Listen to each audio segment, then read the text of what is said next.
Wilson with Web Marketing. Today I'm in Chicago at the SES conference here with Matt Van Wagner, who's an expert in pay-per-click advertising.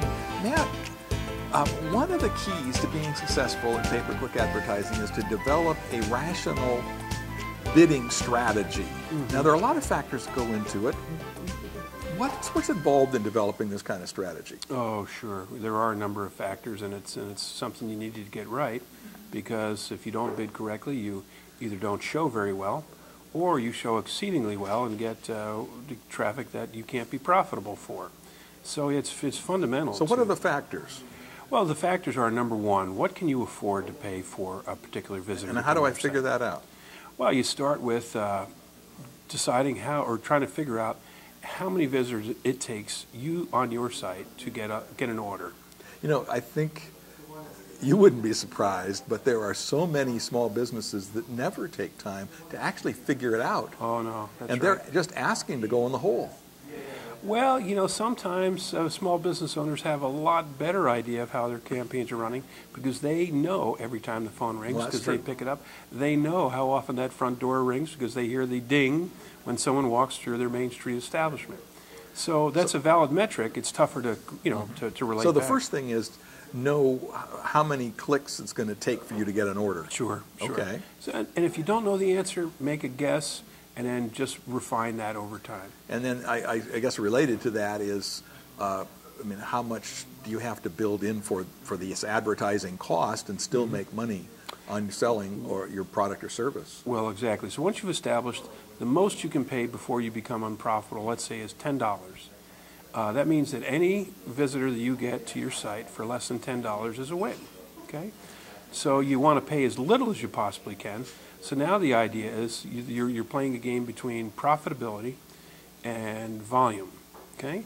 So do I want 1,000 clicks to my site, in which case I'm going to bid higher, I'll be in a better ad position, I'll get more traffic, but I'll make less money per order because that higher position costs me some more money.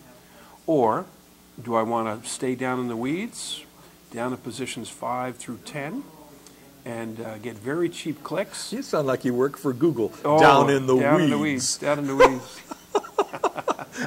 So now, you told me something before this interview that I had wrong. I thought that being in first place got you more traffic, but not necessarily the people who were ready to buy. So the conversion rate would be lower, but the traffic would be higher.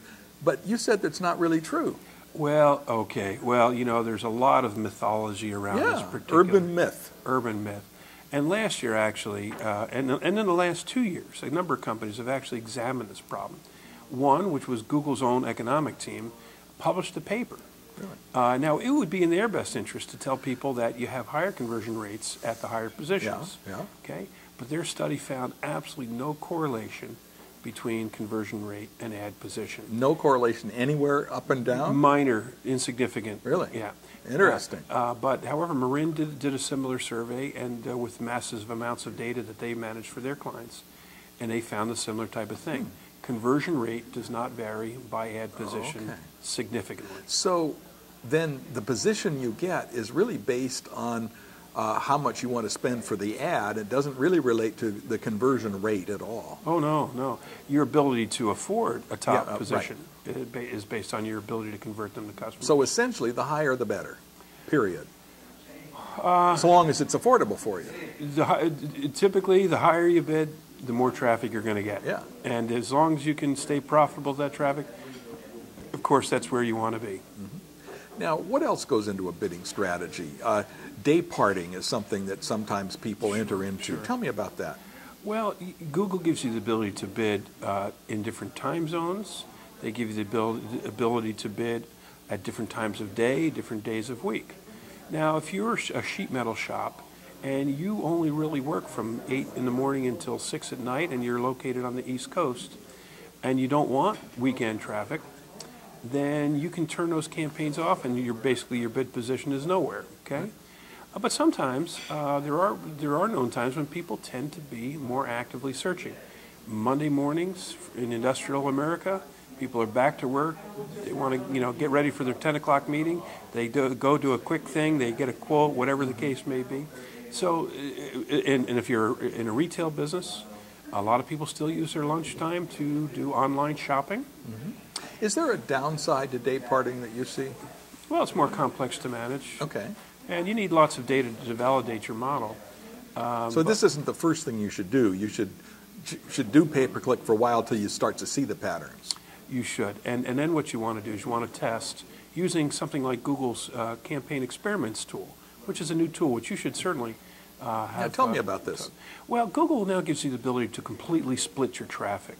So if you want to answer some pressing questions like, what does my performance look like if I bid low versus if I bid high?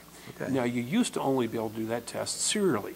First do it and then do it again. And Which then, isn't always accurate. no, because you get seasonality factors. And time differences and all sorts of things. So, and if you tried to run them at the same time, well, the lower priced ad would never show because the higher priced ad Right. would beat it in the auction. Right. So Google has put out this thing called Google Campaign Experiments, which allows you to say, I want 50% of my traffic to go here, 50 there. Okay. Or I want 10% of my traffic to go here and 90 there. So you can have a control group and you have an experiment that run during the same periods of time and really get the data you want. So we've actually used that to ask the question, even though our industrial, even though our business customer only has normal business operating hours, what's the impact of advertising on the weekends? Is it positive or is it negative? Is it profitable or unprofitable? And in some cases we've found that it makes sense to keep them online all the time. In other cases, it's a definite loser and just take them off. It's a nice tool. But these are the types of things that go into bid decisions, knowing what time of day is a more potent time when people tend to convert more, knowing what positions tend to give you the most profitable traffic or the most volume. So it's usually a trade-off between volume and profit. Those are the two. Well, it sounds like a lot to go into it. And tell me about your business, which advises people in these very things. Tell me about your business. Well, our company is called Find Me Faster, and we're based in Nashville, New Hampshire. And we help companies advertise effectively on Google and Bing and Yahoo. And that's our primary business. All right. Thanks so much. Thank you. This is Ralph Wilson with Web Marketing.